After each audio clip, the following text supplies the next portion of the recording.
Meus irmãos, eu quero convidar todos a uma leitura bíblica na carta de Paulo aos Filipenses, no capítulo 2.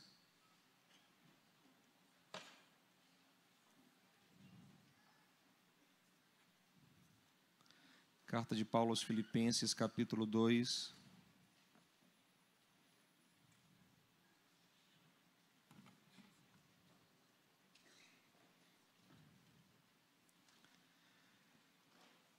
Versículo 12 até o 14.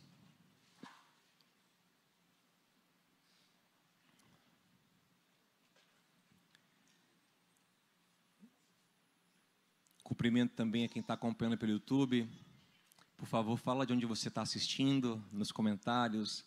Deixa seu comentário que a gente depois vê o comentário. Pode pedir oração também, deixa o like na transmissão. E se quiser, compartilhe com alguém também para que ele possa receber a palavra.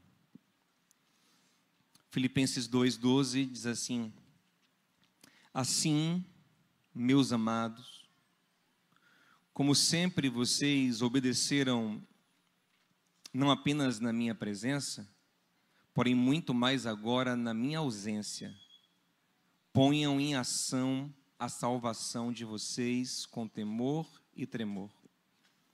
Pois é Deus quem efetua em vocês tanto o querer quanto o realizar, de acordo com a boa vontade dEle.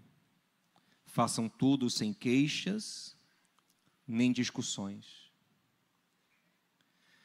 Meus irmãos, esse texto nos apresenta um dos maiores dilemas teológicos, que é a aparente tensão entre soberania de Deus e a nossa responsabilidade como seres humanos. Observem que, por um lado, Paulo diz: ponham em ação a salvação de vocês. Em outras versões até está escrito: desenvolvam a salvação de vocês. E por outro, ele fala que é Deus quem opera em nós tanto o querer quanto o realizar da sua boa vontade.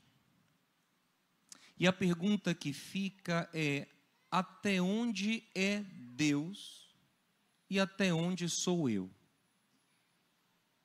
Todos nós queremos viver a vontade de Deus, amém, gente? Mas até onde isso vai ser feito pelas minhas escolhas, pelas minhas decisões no meu dia a dia? E até que ponto vai ser Deus quem vai fazer isso em mim? Ele que vai me mover a isso soberanamente? Como é que isso funciona? Entender isso é muito importante.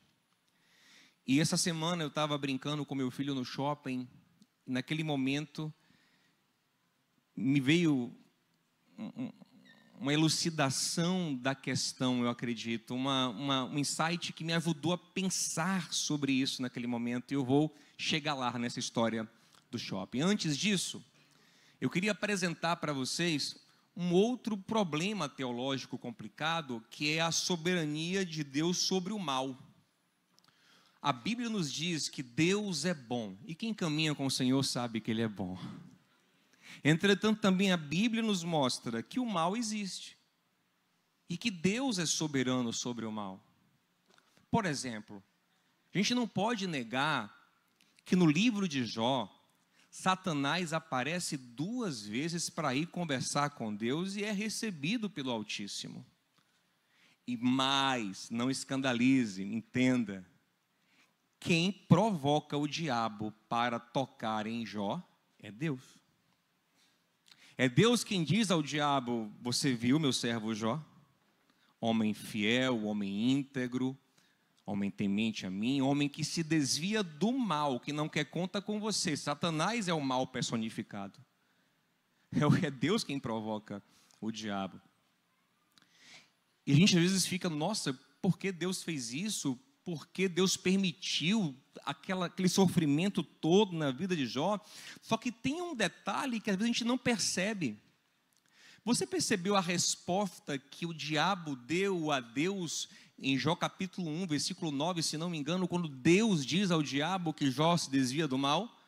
O diabo falou assim: também, como é que ele não vai ser fiel ao Senhor, se o Senhor colocou uma cerca em volta dele de tudo que ele tem para que nenhum mal chegue nele.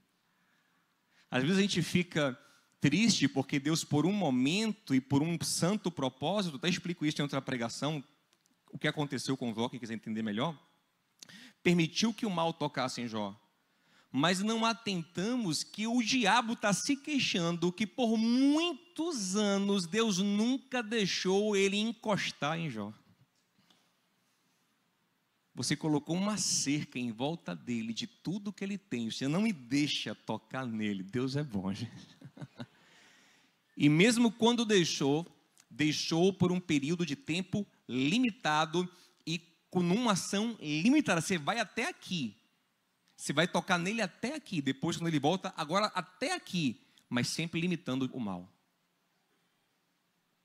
Deus é soberano. Deus, ele consegue ser bom e gerir o mal quando ele precisa. E permitir o mal e até usar o mal sem ser mal. Deus consegue isso. Isso é um atributo de Deus. Só Deus consegue isso. Porém, o diabo enganou o homem justamente nesse ponto. O diabo chegou para o homem no Éden, aí você pode entender isso de uma maneira literal, há quem entenda isso como uma alegoria, eu respeito também, mas o diabo chega para o homem e a mensagem é a seguinte, ele fala o seguinte, olha, se você comer desse fruto, se você romper com Deus, se você parar de obedecer a Deus, você sair da direção de Deus, você pode ser independente dele, você pode ser como ele, conhecedor do bem e do mal. Ou seja, você pode gerir o bem e o mal. E essa fala do diabo, ela é em parte verdadeira. E esse é o problema de algumas mentiras. Porque ela tem uma parte verdadeira, ela tem uma parte fatal. Qual é a parte verdadeira? De fato, o mal iria entrar no homem e o homem ia experimentar bem e mal. Mas qual é a mentira? É que ele não conseguiria lidar com o bem e mal como se fosse Deus. Só Deus consegue lidar com o mal sem se contaminar. Então, a parte verdadeira se concretiza, porque o próprio Deus vai dizer no fim do capítulo 3, o homem agora é como um de nós, conhecedor do bem e do mal. Só que será que o homem consegue de fato administrar o mal como Deus? O capítulo 4 de Gênesis começa nos mostrando isso. No capítulo 4 nós vimos Caim e Abel, a primeira geração descrita dos que nascem na terra, dos que nascem de mulher. Então, Caim está com o coração inflamado de inveja, de ódio mortal contra seu irmão Abel. Deus olha para Caim e fala assim, Caim, o mal está aí na porta do seu coração e compete a você agora dominá-lo. Domina o mal aí, Caim. Domina o mal aí. Não é o que vocês queriam? Vocês não queriam, como eu, dominar bem e mal? Domina o mal agora. Caim conseguiu? E ninguém conseguiu. Isso é Gênesis capítulo 4. Em Gênesis capítulo 6, o texto já começa dizendo que Deus olhou para a terra e se arrependeu de ter feito o homem, porque todo mundo tinha pensamentos maus. Todos os pensamentos e intenções dos homens eram malignas. O mal se espalhou feito um vírus. O homem não conseguiu dominar o mal, foi o mal que dominou o homem. Pastor, mas teve um que não foi dominado, né? Noé. Quem disse, gente? Noé também era pecador. Todos pecaram e destituídos foram da glória de Deus. E quem peca, quem vive no pecado, não peca porque quer, não peca porque é escravo do pecado. Lembre de João 8,34. O Senhor falou, quem peca, quem vive em pecado, pensa que está dominando o pecado, mas na verdade é o pecado que lhe domina. Noé foi salvo pela graça, é muito claro o texto, Noé achou graça aos olhos de Deus, porque Deus tinha um projeto santo para a humanidade chamado Jesus Cristo, e Ele quis permanecer como uma semente na terra. Ninguém conseguiu dominar o mal. Como Paulo diz em Romanos 5,12, o pecado entrou por um homem, mas tomou todos os homens. Mesmo os mais excelentes, como Saulo de Tarso, o futuro apóstolo Paulo, que testemunhou acerca de si mesmo ser um homem zeloso e irrepreensível nos mandamentos que ele conseguia conceber. Lógico que depois, mais profundamente, à luz de Cristo, ele viu quanto pecado havia no seu coração. Mas ele diz o que em Romanos 7? Ele fala, olha, na verdade, eu até queria fazer o bem, eu até concordo com o bem na minha cabeça. Romanos 7, 18 e 19. Mas o bem que eu quero fazer, eu não... E o mal que eu não quero fazer, eu faço. Por quê? Porque a força do mal é mais forte do que a minha força. Ouça, todos nós, na natureza humana, somos derrotados pelo mal, não tem um que consiga vencer. Ninguém. Romanos 3, todos pecaram. Todos fracassaram, todos são dominados pelo mal. E se você não enxerga isso, você é cego, é o que a Bíblia diz. É porque o seu pecado é tão amalgamado, tão enraizado, que você nem o enxerga, né? É igual a irmãzinha da intercessão, me perdoe meus irmãos, minhas irmãs, mas de uma igreja que eu já participei, que ela se achava a mulher mais santa do mundo. Ela se achava a pessoa mais justa. E ela era tão justiceira, que às vezes ela não aguentava nem o culto acabar. No meio do culto, ela exortava um irmão, exortava o pastor pregando. Era uma onda essa irmã. Nairinha conheceu. Entrego Nairinha logo também. Era amiga de Nairinha, entrego mais ainda.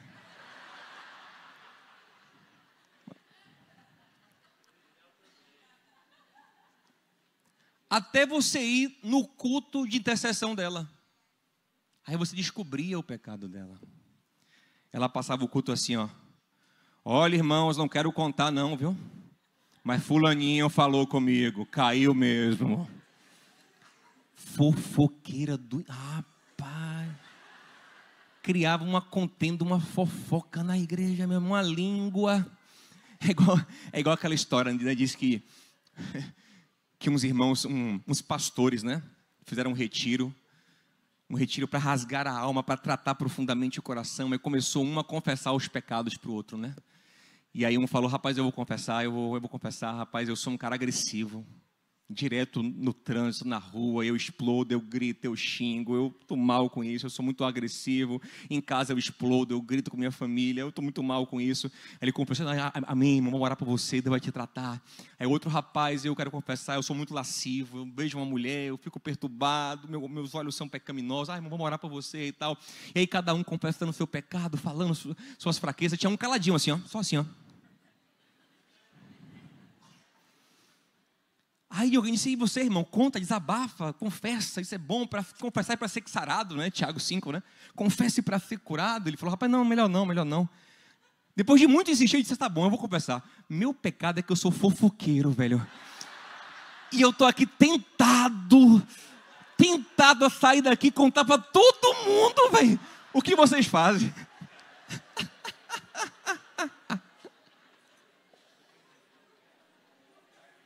Miserável. Vou te falar. Todos nós na carne, numa área ou em outra, somos dominados pelo pecado. Ele nos derrota. Jesus disse aos fariseus, vocês são escravos. Eles somos escravos? Não. Ele diz, todo aquele que comete pecado é escravo do pecado. Paulo, um homem irrepreensível, segundo os padrões da época, disse, eu sou um homem miserável. Ele termina o capítulo 7 de Romanos dizendo, miserável homem que sou, quem me libertará? De quê? De mim mesmo, desse escravo da maldade.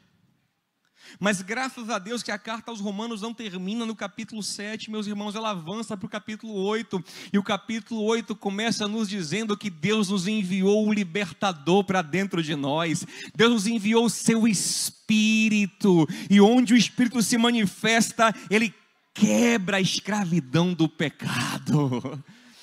Você ainda peca, porque estamos em processo de santificação, mas você não é mais escravo do pecado. Você agora pode ser governado pelo Santo Espírito de Deus. Essa é a única forma de não ser escravo do pecado. Quem não for governado pelo Espírito Santo é escravo do pecado. Então, pastor, dito isto, como é que funciona? Até onde eu vou e até onde Deus vai? Como é que funciona essa dinâmica? Observe o que Paulo nos disse em Filipenses 2:12 que nós lemos. Ele fala assim, ó: vocês obedeciam com a minha presença, mais ainda agora vocês têm que obedecer na minha ausência. Mas peraí, como é que na presença do apóstolo eles vão obedecer? Como é que na ausência do apóstolo eles vão obedecer mais do que na presença? E essa ausência de Paulo ali pode ser a ausência física dele na congregação, ou até a partida dele, a morte dele, porque ele vai citar a morte dele no versículo 18. Mas como é que com Paulo ausente eles vão obedecer ainda mais? Não seria o contrário? Com Paulo ausente eles vão obedecer menos, porque não tem alguém ali para exortar, para pastorear, para guiar? Aí Paulo explica, ele fala, porque agora vocês não vão depender de mim para ficar dizendo o que fazer. Ponham em ação a salvação de vocês. E o que é pôr em ação a salvação de vocês? Ele continua: pôr em ação a salvação de vocês é Deus gerindo em seu coração o querer e o realizar.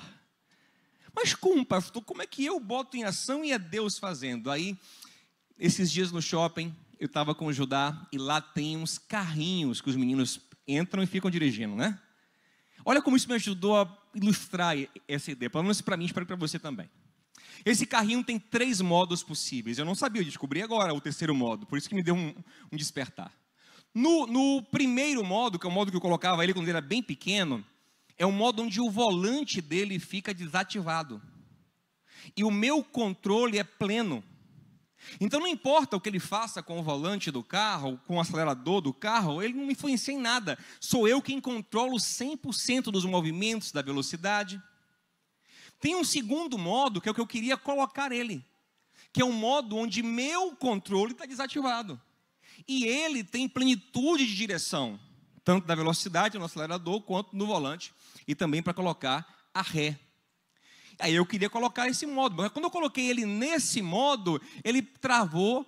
Eu falei, papai, você não vai controlar não?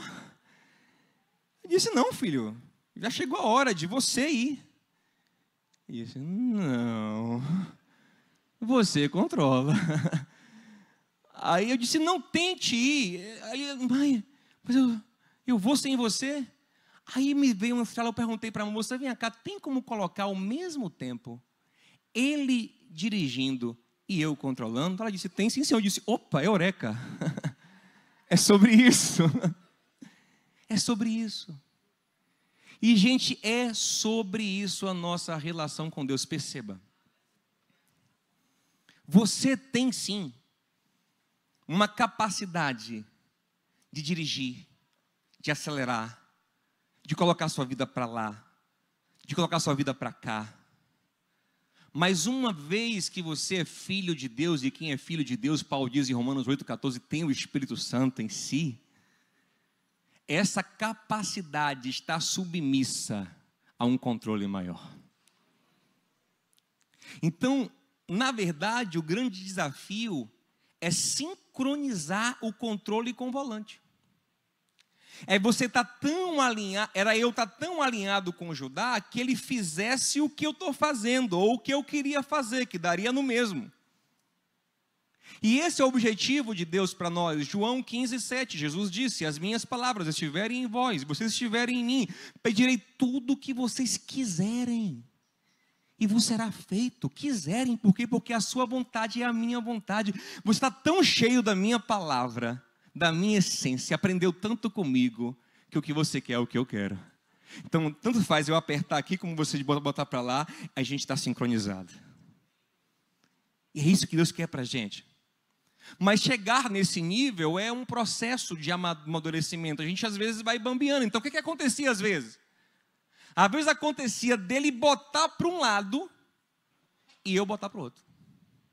E graças a Deus meu controle prevalecia. Mas era uma batalhazinha, viu? Porque ele também bota.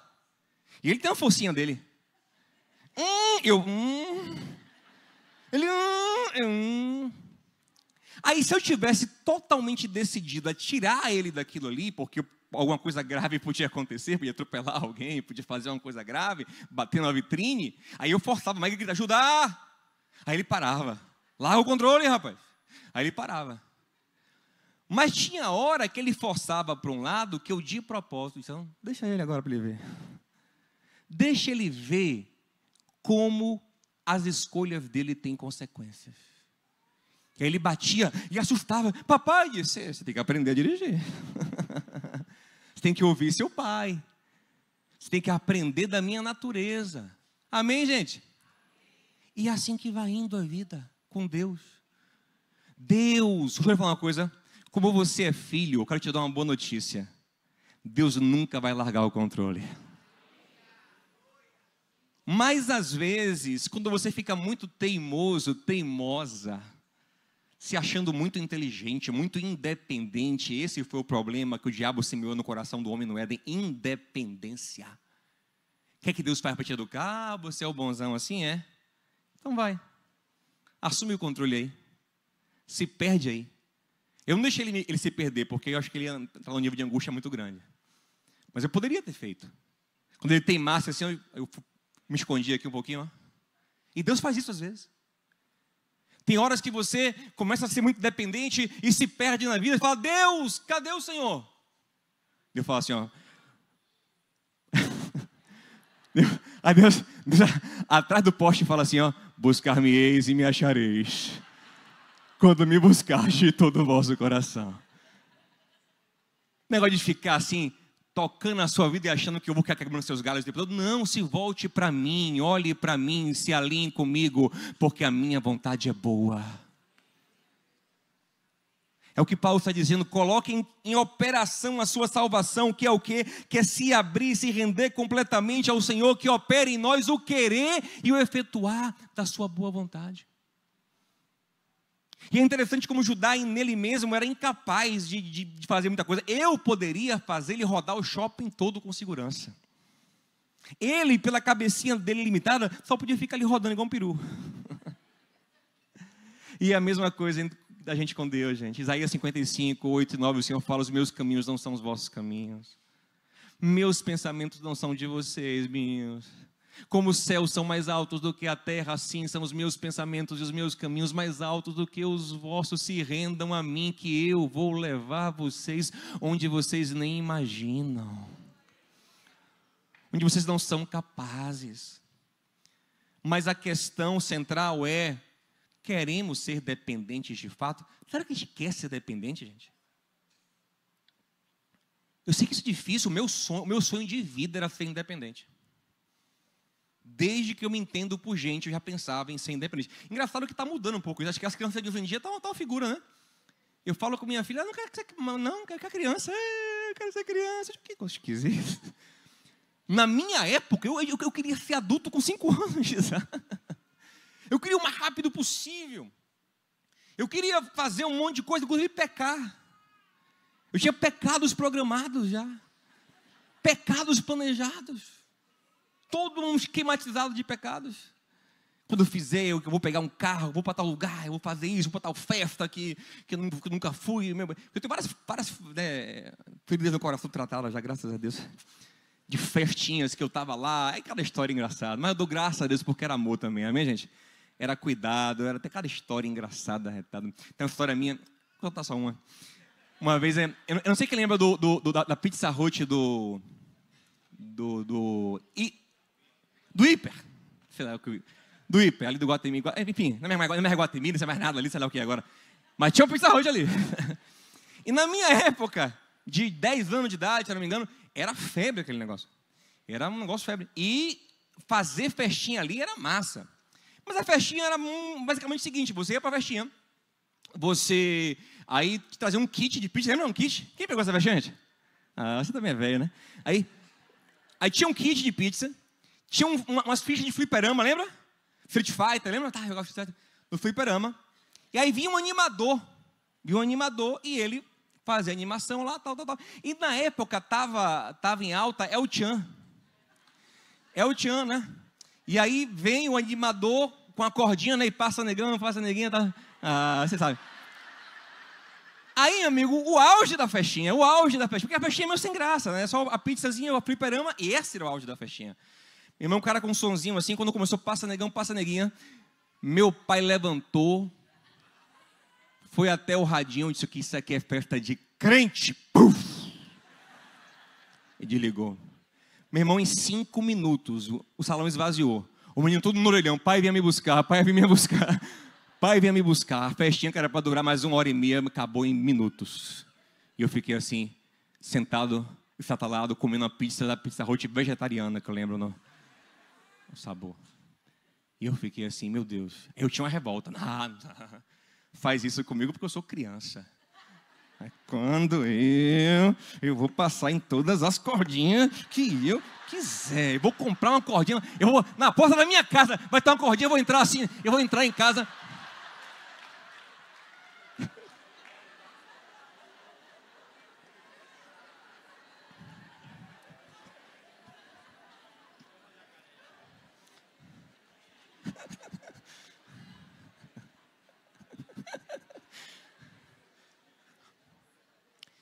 Eu tinha várias. Mas, meu irmão, quando eu fui crescendo um pouquinho, que eu comecei a tentar controlar meu carro sem ninguém controlar. Porque a ideia era isso, né? Tipo, como meu pai fosse Paulo, né? Na minha presença você obedeceu. Agora, na minha ausência, põe em prática a salvação e obedeça ainda mais. Eu disse, agora não tem ninguém, não tem Paulo certo. Agora sou eu quem vou controlar. E aí comecei a dar logo umas cabeçadas. Comecei a ficar logo perdido. E o Senhor falou comigo de uma outra forma, mas basicamente isso aqui. Não quer alguém no controle, não? Me dá o controle. Me dá o controle. E ainda adolescente, graças a Deus, Ele tomou o controle da minha vida. Só que eu tinha meus sonhos de pecar, né? Eu tinha minha vontade ainda. Ele já tomou o controle, mas eu pegava o carro e falei assim, ó, eu vou, viu? Ó, Altíssimo, só um pouquinho aqui, viu? Para curar aquele trauma. Lembra? Passa negando, né? Só eu estava lá. Quando eu ia indo, rapaz, era impressionante, gente. Parecia que tinha uma força sobrenatural que boicotava os meus pecados. Você que é novo convertido vai experimentar isso também. Parece que tudo, assim, se combina tudo, você prepara tudo. Na hora H, tem uma mão, tem um controle, assim, ó, no seu volante, ó, fume. Rapaz, não consigo pecar mais, velho. Me programei, me preparei por anos. Na hora. E você imaturo fica meio chateado, você imaturo fica meio revoltado. Mas aí depois, quando você vai amadurecendo mais, ele vai te deixando você bater a cabeça para você aprender. Sabe o que acontece? Você começa a chorar falando, Senhor, por que eu fui teimoso? Por que eu não me rendi cada vez mais ao teu controle? A melhor coisa do mundo é o teu controle, Senhor. A melhor coisa do mundo é a tua vontade. Mas a minha pergunta para você é, meu irmão, você quer alguém mandando na sua vida? Você quer alguém mandando? Porque assim, a dinâmica do povo de Deus é essa. Observe como começa na Gênesis 6, o homem é dilúvio, 7, 8, aí quando chega em 11, já é a Torre de Babel, o povo se espalha. No 12, Deus vai começar o projeto de redenção com um povo que vai começar com Abraão. O que é que ele faz com Abraão, gente? Dá ordens, que ele nem explica a Abraão direito. Sai da tua terra, sai da tua parentela, vai para onde eu vou te mandar. É interessante isso. Logo no 13, o texto fala que Abraão está num dilema, não sabe para onde ir. Aí ele fala para Ló, Ló escolha. Aí o texto fala, e Ló olhou as campinas verdes do Jordão, que lembravam o jardim do Éden, e ele escolheu. E Abraão, ele nem escolhe, ele é guiado por Deus. Você quer ser guiado por Deus de verdade? Quem aqui gosta do Salmo 23? Salmo 23 é um fenômeno. É o segundo texto bíblico mais conhecido de todos os tempos. Até quem não é crente gosta. Você pode ir na casa de uma pessoa que não é crente, está lá aberta a Bíblia, o Salmo 23. Assim, ó. Ele acha que vai emanar uma energia para casa. Salmo 23 está lá. Ou então antigamente tinha na veladeira, né? Aquele imãzinho, Salmo 23. O Senhor é o meu pastor, nada me... Quem não gosta disso? Todo mundo gosta disso. Mas você já percebeu como é a vida daquela pessoa ali? Ele me leva para onde Ele quiser. Ele me faz levantar, Ele me faz deitar, me leva na água que Ele quer e, se Ele quiser, me leva até em vale de sombra e morte.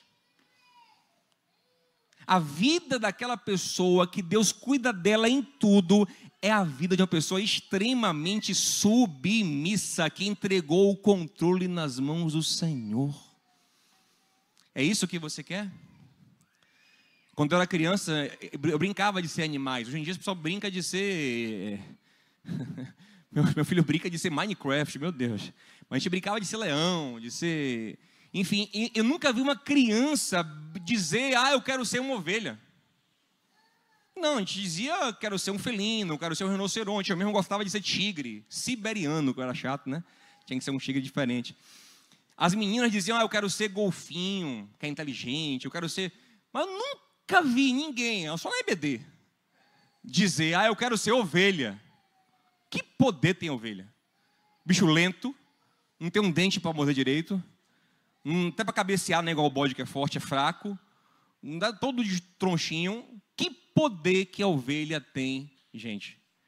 Mas sabe, hoje olhando para a palavra, de todo o meu coração, sabe o que eu diria? Quero ser uma ovelha. Sabe por quê? Na Bíblia, tem horas que a ovelha enfrenta urso e a ovelha fica viva. A ovelha enfrenta leão e a ovelha fica viva. A ovelha enfrenta lobo e é a ovelha que sai triunfante. Sabe por quê? Porque a ovelha tem o maior dos superpoderes. A ovelha tem pastor. Se você quiser ser leão, ser tigre, rinoceronte, seja meu irmão, seja minha irmã, mas saiba, Deus não pastoreia leão.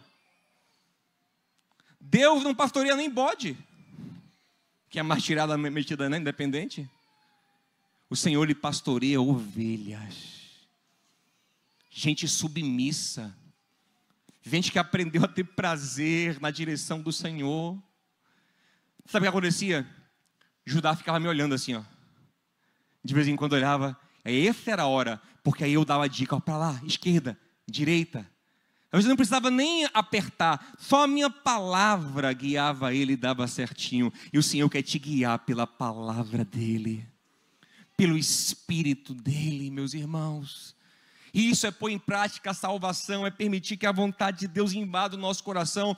E sabe, agora eu vou te dizer uma coisa muito dura. Eu espero que não sirva para ninguém que está aqui, mas apesar de esperar, eu sei que serve, infelizmente. Sei que serve. Não posso ser utópico. Serve para a gente aqui. Mas eu queria que não servisse. Quem sabe até o fim desse culto não vai servir mais, em nome de Jesus. Mas sabia que tem um tipo de gente que Deus pega o controle da vida dele e Deus larga? E esse é o pior dos castigos. Leia depois Romanos capítulo 1, versículo 24 em diante. O texto fala de gente tão arrogante, tão prepotente, tão soberba, tão confiante em si, tão apaixonada pelos seus desejos, que Deus entrega a elas a sua própria vontade.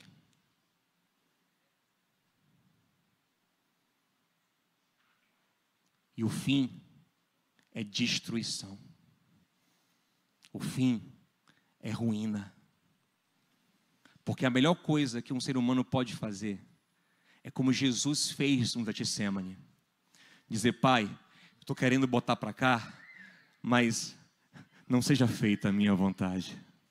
Agora eu estou num momento aqui, Pai, que eu não tenho condições, eu estou mexido, eu estou tentado, está difícil para mim, para eu poder direcionar, então eu não estou conseguindo, eu estou querendo colocar para cá, mas para onde é, Pai? Não seja feita a minha vontade, mas a tua vontade. E o Pai tomou o controle, o Pai encaminhou o coração dele para o lugar certo. Ele sofreu, ele foi crucificado no nosso lugar, ele sofreu muito, doeu muito, mas o processo foi glorioso, porque ele ressuscitou venceu a morte, venceu o pecado e venceu o diabo, venceu o mal e reina para todo sempre, e por causa dele nós somos mais do que vencedores. Essa é a maior bênção, quando o homem diz a Deus: seja feita a sua vontade.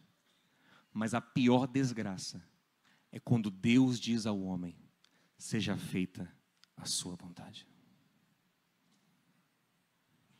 Vai, eu te entrego a você mesmo. Em Provérbios, o proverbialista diz que o pai que entrega o filho a ele mesmo o odeia. Eu te entrego a você mesmo. Eu encerro dizendo que esse texto que nós lemos em Filipenses, ele aparece logo depois de Paulo falar sobre termos o mesmo sentimento que houve em Cristo, que se esvaziou da glória que tinha e se tornou um servo humilde e obediente. Meu irmão, minha irmã, você pode ser inteligente, você pode ser bem-sucedido, você pode ter dinheiro, você pode ter beleza, você pode ter tudo de bom. Vou te falar, você não é capaz de controlar a sua própria vida. Se o controle estiver em suas mãos, você vai arruinar tudo, você vai estragar tudo, você vai bater o carro da vida, você vai se machucar, você vai ferir os outros. Não confie em você mesmo. Provérbios 3:5, não confie no seu próprio coração, não confie na sua própria inteligência, confie no Senhor de todo o teu coração. Reconheça o Senhor em todos os seus caminhos e Ele endireitará. Aleluia, Ele endireitará os seus caminhos, meu irmão. E sabe o que eu acho maravilhoso? Que no final do que nós lemos, Paulo fala assim, ó: desenvolvam a salvação de vocês, porque Ele que opera em vocês o querer e o realizar segundo a sua boa vontade. Aí no 14 ele fala assim: e façam tudo sem queixas ou contendas. Olha que coisa linda. Quando eu estou plenamente alinhado com Deus, eu não fico me queixando mais, porque Deus pode fazer isso. Digamos, né, que você está lá, Deus no controle da sua vida, porque você é filho, né? Aí você está aqui, ó. Judá, ele fala assim: chato. Para cá de novo, pai. Eu quero ir para lá. Aí você está murmurando. Você está sendo guiado por Deus, mas está murmurando, está ingrato, está insatisfeito. Aí ele diz: tá bom. Vou deixar você se arrebentar um pouquinho. Aí você começa a se bater na vida, para aprender a valorizar a direção de Deus e para voltar grato. É igual o filho pródigo: quero ser independente, me dá o que é meu, eu vou tocar a minha vida, eu vou reger a minha vida. O pai disse: você quer? O pai sabia que ele ia voltar, mas você quer? Então vá, toma, toca o barco, você está no comando agora. Ele foi, se arrebentou. Deixa eu falar, quando ele está voltando, o pai de longe já estava esperando ele, porque o pai sabia que ele ia voltar. Só que ele não voltou agora amargo com a casa do pai. Ele voltou quebrantado, humilde, grato pela bondade do pai, pela liderança do pai, pela casa do pai, pela governança do pai. Se você está assim: eu sou crente, mas mais um domingo. Fazer o que, né? É igreja, eu sou crente. O que? Ler Bíblia, né? Fazer o que? Orar, né? Solteiro, esperar no Senhor, né? Fazer o que, né? Eu tinha chamando aqui. Vidas, céu. Aí Deus fala: você está achando ruim me servir? Está achando ruim? Então tá bom, toca aí o barco. Eu não quero você se murmurando ou se queixando, não. Paulo fala: quando nós realmente estamos vivenciando a vontade dele, fazemos tudo sem queixa nem murmuração. Pelo contrário, Nós ficamos felizes porque Ele está fazendo uma obra em nossa vida. E, meu Deus, e se não fosse o Teu controle, eu estava morto, eu estava destruído, mas o Senhor controlou a minha vida. E vai ter dia que você não tem cabeça, que você não tem o que fazer, que você não sabe mais o que fazer, está perturbado, você não sabe para onde ir. Sabe o que você faz?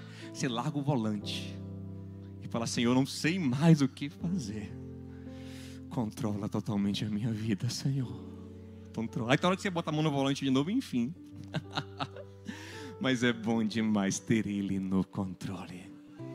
Ouça, diante de Deus, nós sempre somos crianças dependentes.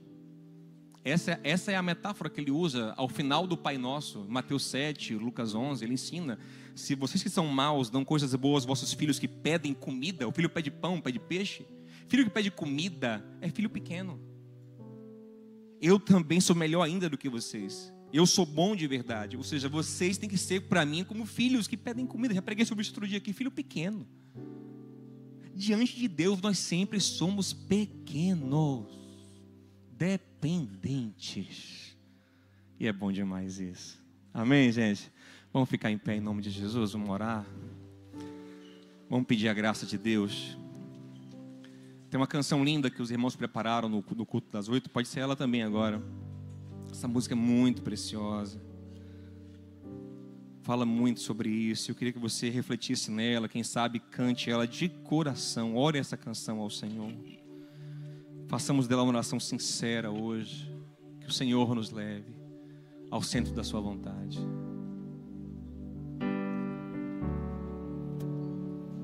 Oh, Senhor, toma o controle.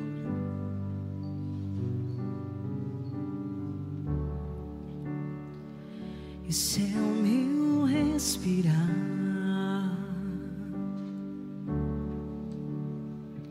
Esse é o meu respirar. Teu Santo Espírito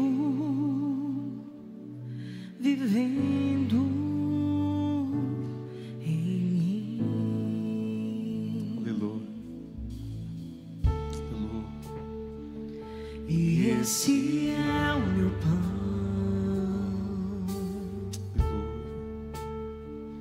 E esse é o meu pão.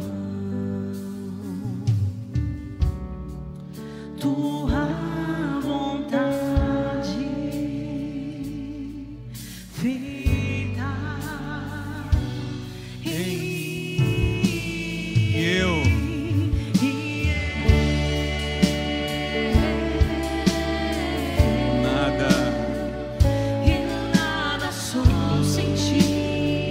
meu Pai, eu não presto sem o Senhor, meu Pai.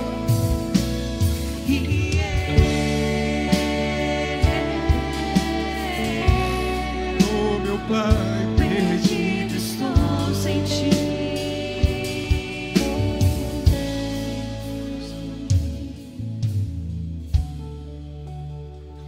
Esse é o meu respirar. Esse é o meu respirar. Teu Santo Espírito vivendo em mim.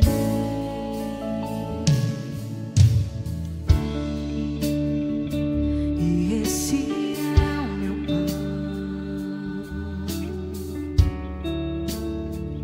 Jesus, tu és meu pão. Tua vontade feita em mim.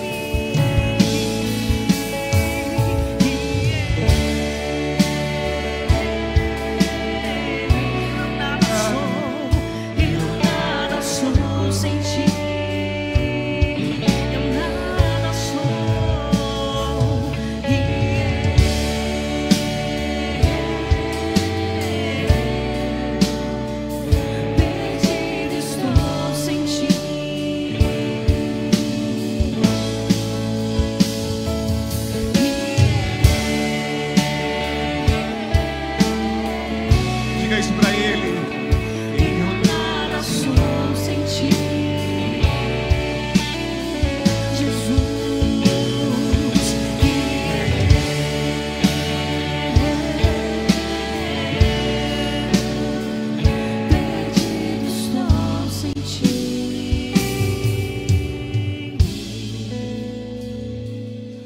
Pai, Tua palavra diz, em Romanos 8,14, que todos que são guiados pelo Teu Espírito, estes são os Teus filhos. Pai, nós somos Teus filhos. E os que não são, Pai, os torne Teus filhos por misericórdia. Pai, nos perdoe por tantas vezes segurar o volante e querer fazer a nossa vontade. Pai, porque tem caminhos que para o homem parecem ser bons, mas Tu sabes que o final é morte. E eu Te dou graças por não ter desistido, Senhor. Por tantas vezes ter segurado no controle e contrariado, por fazer quebrar o meu volante, por emperrar o meu volante. Oh Senhor, como o Senhor é maravilhoso, Pai. Eu nunca encontraria o caminho sem o Senhor. Eu nunca acertaria sem o Senhor. Nunca, nunca, nunca. Nunca, Pai. Nunca conseguiria. E não consigo. Oh Pai, como Judá fez. Como Judá fez naquele dia no shopping, eu quero fazer. Eu quero olhar para o Senhor e falar: Pai, controla. Pai, eu posso tentar aqui ajudar, mas sob o Teu controle, Pai. E que nós fiquemos tão alinhados, Senhor, tão alinhados, que a Tua vontade seja a minha vontade. Que quando o Senhor colocar para a esquerda, Tu me esteja colocando para a esquerda. Quando o Senhor falar para a direita, eu vá para a direita. E quando eu sentir que há uma resistência do Senhor, eu não fique teimoso. Eu digo: opa, meu Pai não quer para cá, eu vou para o outro lado. Eu vou para o outro lado. Eu vou para o outro lado. Toma o controle das nossas vidas, Senhor. Em nome de Jesus. Que o amor de Deus, o nosso Pai, a graça de Cristo, nosso Senhor, a comunhão e a consolação do Santo Espírito de Deus, que guia e que controla a sua vida, o único capaz de nos libertar da escravidão do mal, do pecado, é o Espírito Santo dentro de nós. Que Ele guie as nossas vidas em nome de Jesus. Amém. Deus te abençoe. Boa semana.